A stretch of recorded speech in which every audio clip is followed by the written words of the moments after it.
Welcome back to IGN Live from Gamescom 2018. It's time to check in with Forza Horizon 4. Ralph Fulton is here to give us the lowdown. Welcome to the IGN stage. Thanks, man, yeah. You're sort of on the home stretch leading up to the release of the game on October 2nd. That's right, we're almost there. Yeah, almost there. It's been a long summer. So what are you sort of showing off here at Gamescom this week? So we are kind of recapping on some of the big ideas that we first talked about a couple of months ago in LA at E3. Right. You know, obviously the game's set in beautiful historic Britain, so we're showing some more parts of the world that we maybe haven't shown off just yet to folks. We're talking more about seasons because it's such a huge fundamental part of the game. And we're also talking, I think, probably for the first time, about some of the online and social features that we're improving and bringing to the game. Specifically, we're talking about our brand new competitive PvP mode, Team Adventure. So first of all, why the choice to set it in Britain? And that's a great question. Everybody asks that. Oh, well. There is a long process that happens at the start of a Horizon game where we decide where in the world the game is going to be set. And you know what? Horizon games could be set anywhere. You know, as long as there's roads and beautiful views, you know, we could set up the festival there. Britain is something that we hadn't really considered before, which is weird because we're a British studio. You know, we're set in the middle of England, and maybe that was the thing that makes you not consider it. You know, you're kind of blind to where you live. You forget how beautiful it is. Some folks in the studio did a great job of pitching Britain in a way that made us think, hey, we could absolutely do a great job of that world. So tell us about the seasons. How do the seasonal changes affect the courses? So the seasons, I say a lot, seasons change everything, and it sounds like a tagline, but honestly, it's absolutely true within the game. Seasons change, first of all, the visuals we're about to see in this little footage here, how autumn turns to winter, and it is such a massive difference that you can forget you're in exactly the same part of the world. Yeah. They changed the races, and that's something we're showing in our meetings this week. They affect the cars you're gonna take in. They affect the way you approach your racing lines in every corner within the game. So, you know, for every race there is in the game, for every event there is, there's really 4 ways that you're going to tackle it in the game, and what that does is just multiply out the amount of content in the game and the amount of value you get out of it. Interesting. Does the player have any control over the seasons, or is that all happening? So you have a little bit of control, but really what we want our players to do in Horizon 4, which is a shared world game, so everyone's living in the same world together. We want everyone to experience the changing seasons together, just like, you know, we have to in real life. Because I think there's going to be a really special aspect to people anticipating the coming of the next season and then logging in to see exactly how the world has changed and what is new for them to go do together. So what kind of an internal clock is it operating on? Like how quickly do the seasons cycle through? So seasons last a week of real world time, you know, so they will change every week, which is a good amount of time, I think, you know, depending on how frequently you log into the game, how many sessions you have in a week. It's a good amount of time to explore everything that's new about the season. And it's not just the visuals have changed, it's not just the driving experience. We're going to be bringing new events which are specific to each season. We're going to be rotating tons of things like Forzathon weekly challenges and the contents of the Forzathon shop. We're even going to be bringing cars via the car pass, which you can buy or you're going to get for free if you're an Ultimate Edition.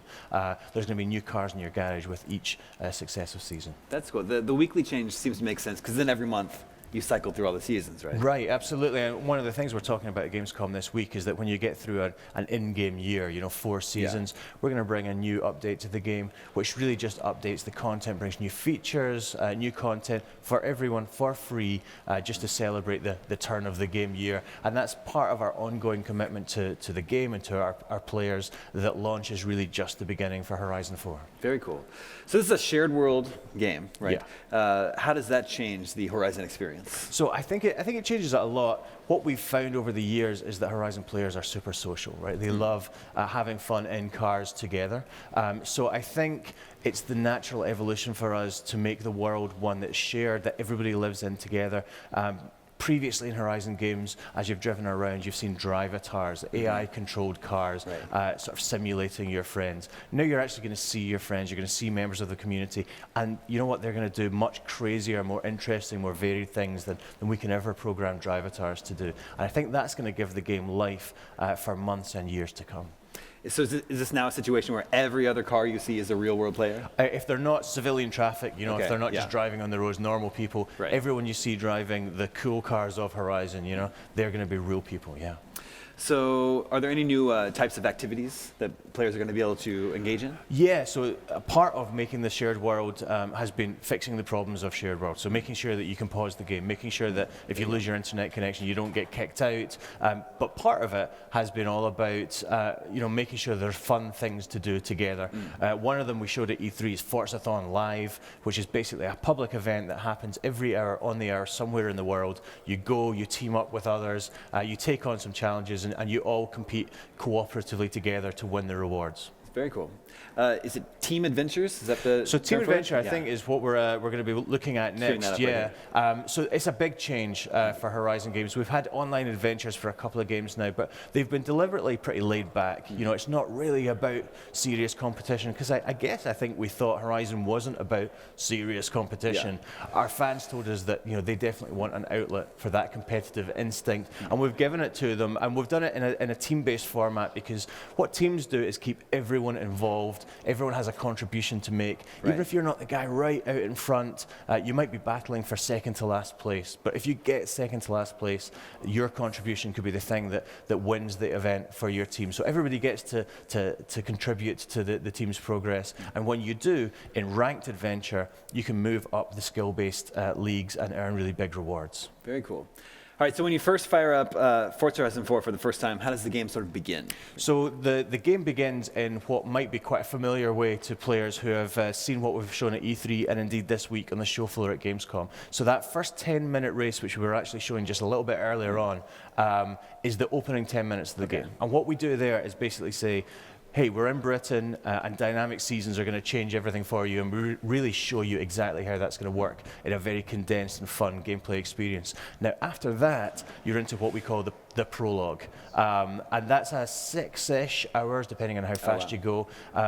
Again, a tour through 1 year at Horizon, where you basically establish yourself, and we show you the ropes of the game, and you learn exactly what the Horizon life is going to be. And after that, you exit Prologue into what we're calling Horizon life. So then you're on a server with other people, you're in a shared world, and it's all about just living the life you want to live in this really fantastical world of Britain based around the Horizon Festival.